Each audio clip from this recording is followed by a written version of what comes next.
Good morning, good afternoon, or good evening, dear colleagues. My name is Sinforian Kambou. I am a rehabilitation physician in Cameroon and also director of the Center for Promotion of Rehabilitation Medicine and Disability Research based in Cameroon. I am honored to be your host for this new ISPRM interview with in line with the upcoming ISPRM Congress. Today we have the great privilege to receive Professor John Olver for this interview. Professor Olver, good evening. Good evening to you, Sinforian. Okay, so Professor Olver is a consultant physician in rehabilitation medicine and professor of rehabilitation medicine in the Department of Medicine at Monash University. He's the director of rehabilitation at Epworth Healthcare, Melbourne, Australia, where he is also a manager of the Epworth Rehabilitation Acquired Brain Injury Program. He's director of Epworth Monash Rehabilitation Medicine Research Unit. Currently, Professor Holver is co-supervising 7 PhD or master projects within the Epworth Monash Rehabilitation Medicine Unit. He's current president of the Asia Oceania Society of Physical and Rehabilitation Medicine and a past president of the Australia Faculty of Rehabilitation Medicine and also member of the American Academy of Physical Medicine and Rehabilitation, and at least a member of the President Cabinet of the International Society of Physical and Rehabilitation Medicine. So, Professor Oliver, you are warm welcome to this interview today. Thank you very much. I'm actually a past member of the ISPRM committee, and I'm the chair of this particular conference on their behalf. Okay. So thank you very much, Professor Oliver. Let us start with our discussion of this day. And today we have you for this interview as keynote speaker, one of the keynote speaker of the upcoming ISPRM Congress, and you are also the president of the 18th World Congress of ISPRM, which will be held in Sydney. So we are very happy to have you today. And maybe to start our discussion, can you tell us some of the innovation of the upcoming Congress in Sydney? Yes, I'd be happy to. What we've designed in Sydney is a very large program with a lot of variety, but it's been specifically designed to allow maximum participation from the registrants. There are 99 interactive workshops, 211 oral presentations, greater than 600 posters. There'll be certificate courses in things like Cochrane reviews that participants can undertake and then get some credit for having done it. Also, certificated courses in spasticity, level 1 and level 2 courses. One of the unique things in this program is a youth program aimed at giving youth knowledge, but also enabling the youth of our rehabilitation world community to network. And these will be young people now who will be the leaders in rehabilitation tomorrow. And we want to encourage their participation in the conference. We have some very high quality speakers, such as one of the world's best burns surgeon, Fiona Ward, a global expert in burns management and the rehabilitation. And with her, Dale Edgar, who's just won an award as the #1 global burns physio. And burns hasn't been a topic that's been explored a lot at our rehabilitation meetings. As well as that, we have representatives from the World Health Organization. One particularly, Vladimir, who will be one of our keynote speakers, who is a rehab doctor currently representing the Ukraine.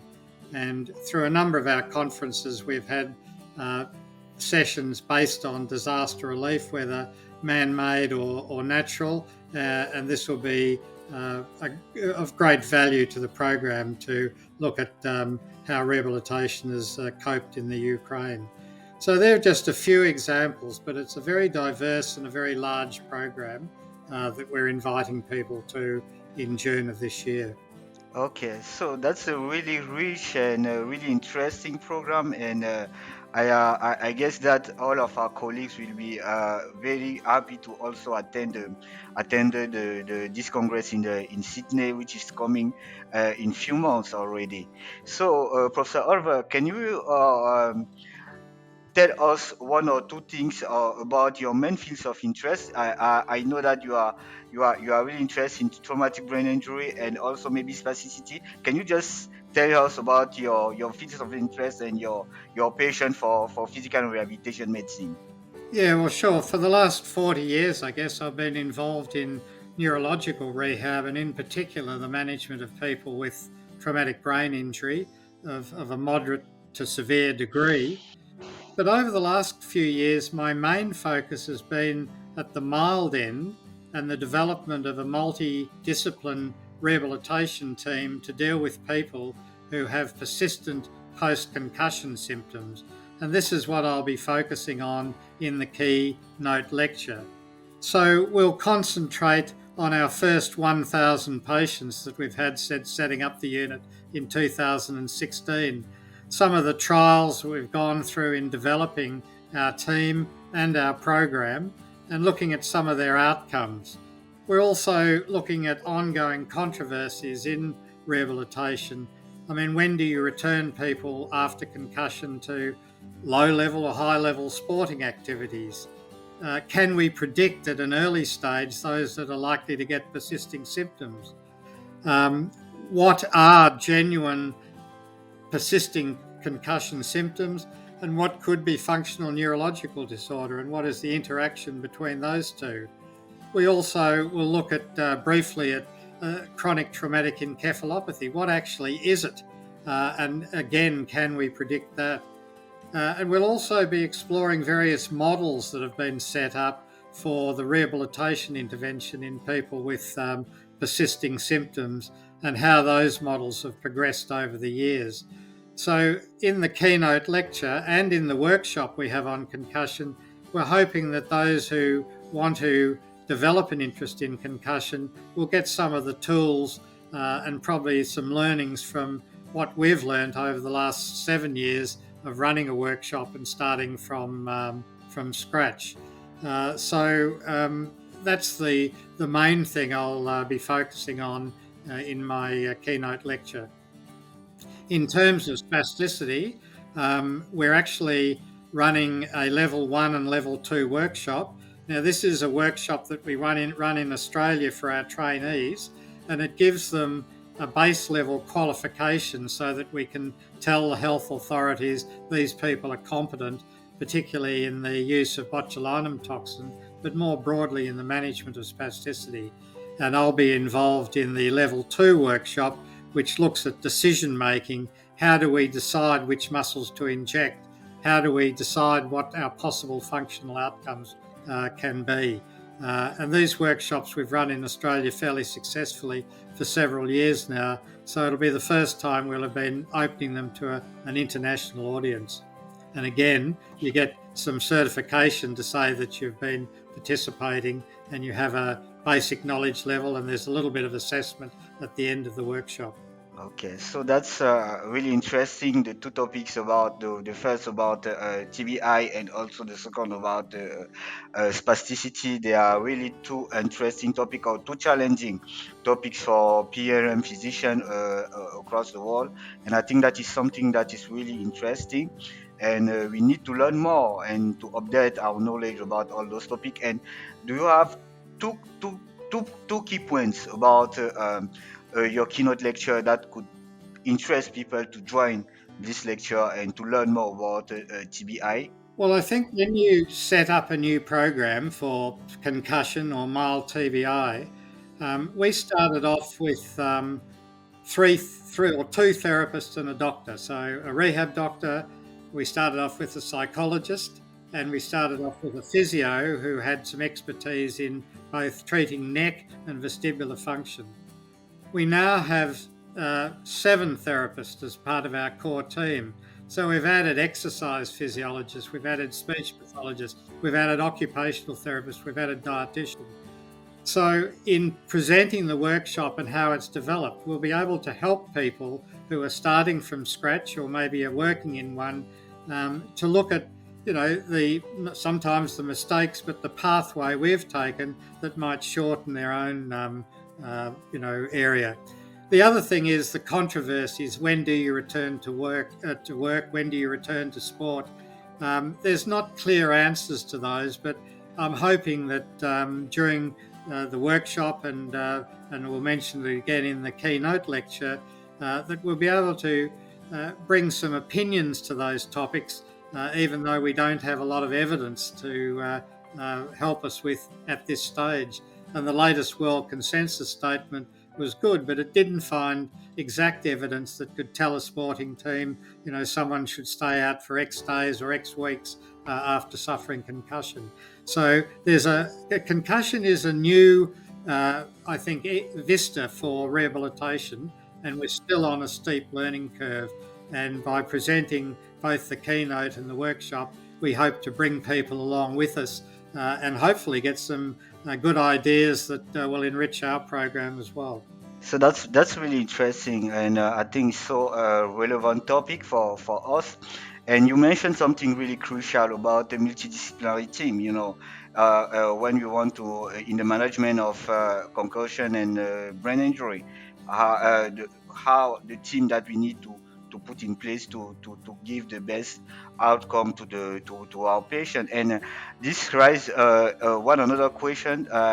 About will you have some points on your lecture on maybe cognitive impairment following TBI, for example, or brain injury? Yeah, I'll be mentioning specifically cognitive impairment relating to concussion, the very mild Exactly. traumatic brain injury, because it's actually different than the cognitive impairment we see in medium to severe traumatic brain injury, in that when patients complain after concussion of poor memory and poor concentration, it's probably not got a lot to do with either their memory or concentration areas of the brain.